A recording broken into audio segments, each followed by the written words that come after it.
Sitten kun se on se blim blom blom, niin vasta pannaan tosta musiikki pois. Päivällä käy. Ei tuu vielä ootas. Moro. Tää on tää teidän Pelle nimeltä.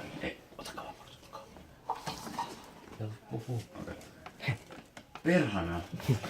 Mitäs sä voit tätä alastaa? Niin tässä on Iiro Hilmää. Ja mä pidän tänään teidän mun vikan aamuavauksen. Mä tiedän, että tää on iso yllätys ja iso pettymys teille, mutta näin se asia on. Niin tää aamuavaus tulee olla mun viimeinen. Mut mun vaan on siirryttävä eteenpäin mun elämässä. Tää on ollut hyvä tehtävä mulle. Ja mä oon rakastanut näitä pitämistä. Koska oikeesti opettajien aamuavaukset on oikeesti niin pirun tylsiä. Sitten jotain kutsutaan jotain pappejakin, jotain... Siis niinku... Mä en ymmärrä miksi niinku... Puhumaan jotain ihan... Joo. Mut... Me tultiin tänne seiskalla. Tää on nykyään ysiluokka, niin... Me oltiin vaan vähän läskeessä ja siis saamattomia perhoseen toukkia vangittuna tänne. Mut kehitystä on tapahtunut hitaasti opettajien avulla. Ja kiitän siitä. Ja ajan saatosta meistä on tullut kauniita perhosia valmiina nostamaan kytkintä. Yläasteen loppumisen jälkeen tulevaisuutemme ovat täysin omissa käsissämme. Me teemme itse omat valintamme elämässä. Ja meistä voi tulla mitä vaan, kunhan me vaan uskotaan tarpeeksi. Tää koulu on antanut mulle tosi paljon, vaikka mä en usein ole sellaista tyyppiä, joka usein ottaa siitä. Ysiluokka ainakin mulle on ollut ihan varten otettava mukavaa aikaa, ja sen on tehnyt mahdolliseksi hyvät opettajat ja vielä tärkeämmin muut ysiluokkalaiset täällä. Kiitän jokaista ihmistä, joka on jaksanut kestää mua nämä 3 vuotta, koska no, onhan se vähän saavutus teille, että kyllä mä oon vähän tällainen pieni piru. Joten tää on meille kaikille tärkeä hetki, koska me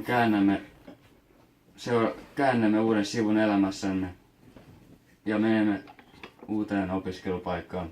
Toivottavasti älkää tuhlatko elämään johonkin turhaan ja pitäkö jotain välivuosia, niin siellä oikeesti on parempaakin tekemistä.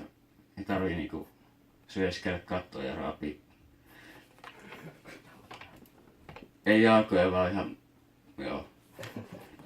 Mut toi äskeinen biisi, niin se oli se oli yksi mun lempibiisejä ikinä. There is a light that never goes out. Se on...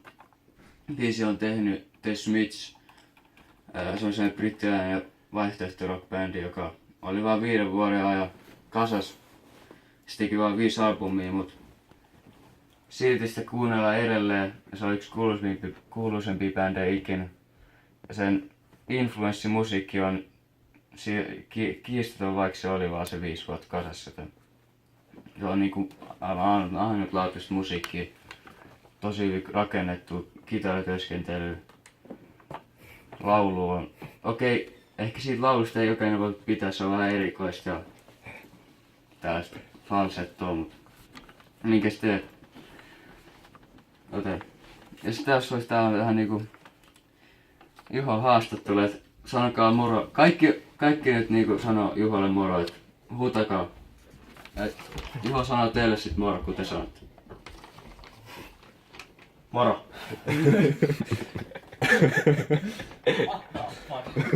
Sanotaanko se on loppu? Ei oo Ei oo vielä. Okei.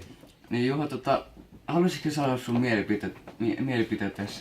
mielipiteitäsi Kiiselistä? En. Siis, onks mitään hyvää sanottavaa Kiiselistä? En kommentoi. Okei, eli mä oletan, että... Kysyit vähän Ei. Niin Juho, mikä sun on ollut sun niinku fiilikset tällä ysiluokalla? Ysiluokka on elämän parasta aikaa tähän mennessä. Todella mukavaa. Myös fyysisesti. Ja henkisesti. Henkisesti ollaan kyllä vähän jälkeen jääneitä, mutta Eero vaan huijaa. Juha ei huomaa itse sitä ongelmaa, mikä sillä on.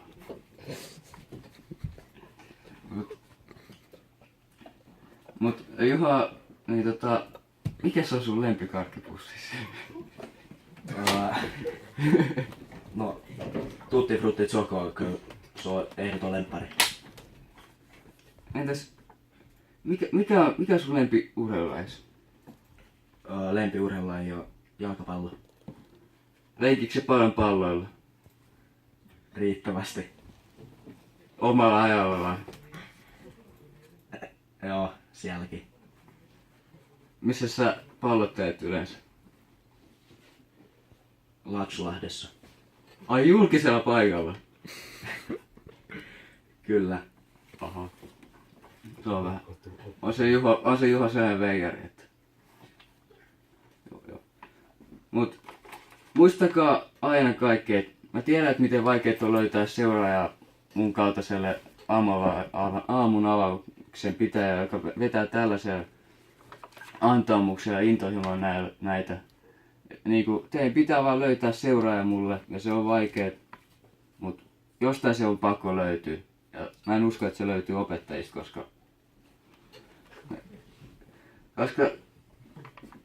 eihän ne enää ole nuori. Siis niin, mut, en mä tiedä, voi niitä poikkeuksiakin tapahtuu, mut muistakaa aina, että että älkää olko löysiä ja saamattomia kuten kiisseli, vaan olkaa kovia kuten pesäpallomaila.